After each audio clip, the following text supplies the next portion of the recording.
Hello, hello, hello. Let's have some salad. Meron tayong Egyptian salad, green lentil salad, ito.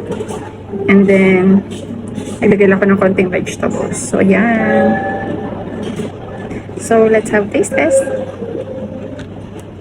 So, ito ang, wait, kasi meron siyang sauce. This is the Egyptian salad. Meron siyang tomato, cucumber, parsley, onion, and then my cabbage. Red onion yung gamit nila, and then green bell pepper. So here.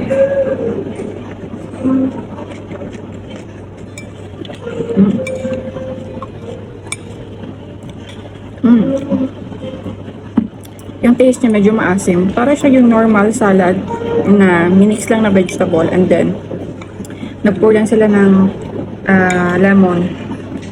Ayan.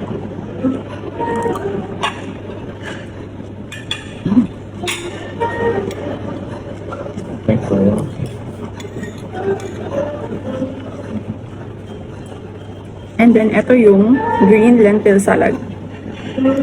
So, para siyang munggo.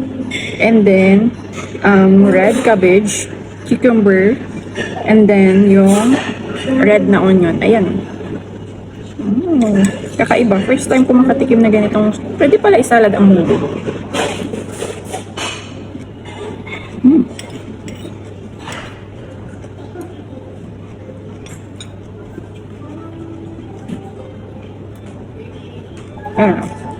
Another one.